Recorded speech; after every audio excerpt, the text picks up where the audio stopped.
17 Agustus, lagu 17 Agustus yang membuat siapa? Al-Habib Hussein Mutahhar. Jangan berpikir, ini habaib di Indonesia jasanya apa? Kemerdekaan 17 Agustus itu perintah Habib Ali Kuitang.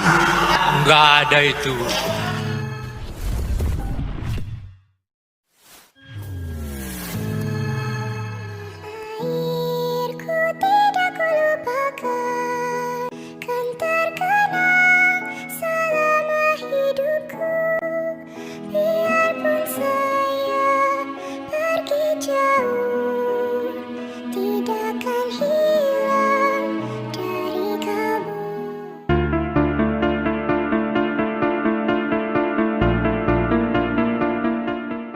Assalamualaikum warahmatullahi wabarakatuh.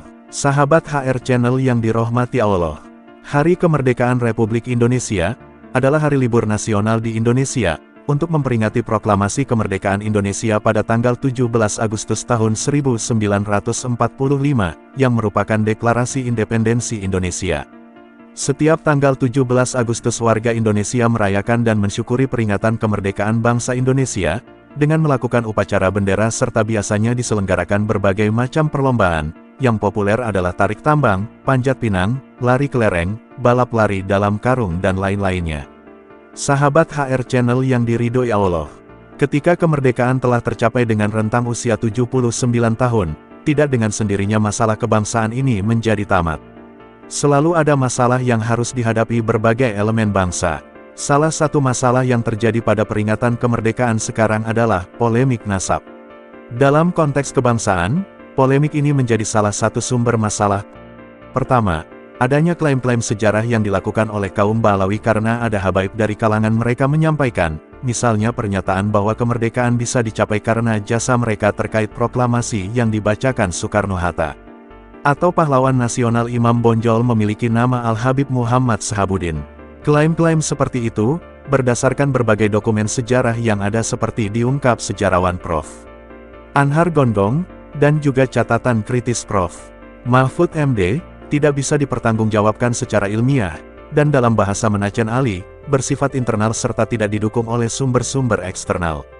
Lalu apa saja yang diklaim tersebut, dan seperti apa faktanya mari kita simak ulasan selengkapnya. Namun sebelum lanjut, jika sahabat semua berkenan untuk membantu subscribe, like, comment, and share agar sahabat semua tidak ketinggalan update terbaru dari channel ini, terima kasih.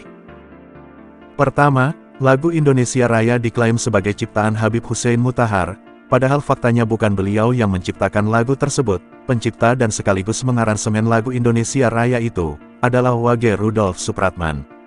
Bukti sejarahnya adalah kertas asli bekas gubahan tangan W.R. Supratman dan sebuah biola yang ternyata pernah ditampilkan saat Sumpah Pemuda tanggal 28 Oktober tahun 1928 di Gedung Juang 45. Sementara Hussein Mutahhar ikut menggubah lagu nasional selain Indonesia Raya, seperti Syukur, sebagai sikap nasionalisme yang tumbuh di dada Hussein Mutahhar. Yang kedua, lambang Garuda diklaim salah seorang Habib adalah ciptaan Sultan Hamid Al-Ghadri. Faktanya ada tim perancang lambang negara diantaranya, Muhammad Yamin, Sultan Hamid Al-Ghadri II, Ki Hajar Dewantara, kemudian Bung Karno menyetujui yang dirancang Sultan Hamid tetapi desainnya tidak sesuai, maka kemudian Bung Karno meminta pelukis bernama Dullah merevisinya, sehingga lambang itulah yang dipakai hingga hari ini.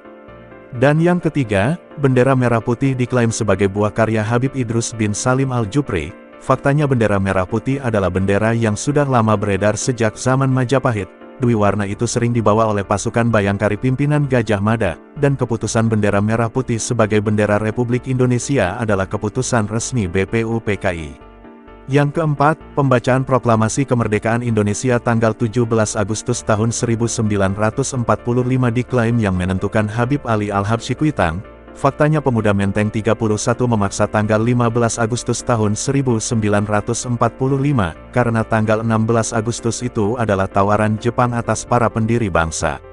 Untuk tidak terjadi proklamasi di tanggal 16 Agustus maka pemuda menculik Bung Karno, Bung Hatta dibawa ke Rengas Dengklok. Bukti sejarahnya adalah rumah milik orang Tionghoa bernama Jiao Kieseong, tempat singgah kedua tokoh bangsa itu ketika diculik pemuda Menteng 31. Karena atas desakan pemuda Menteng 31 itulah akhirnya diputuskan pembacaan proklamasi kemerdekaan Indonesia di tanggal 17 Agustus.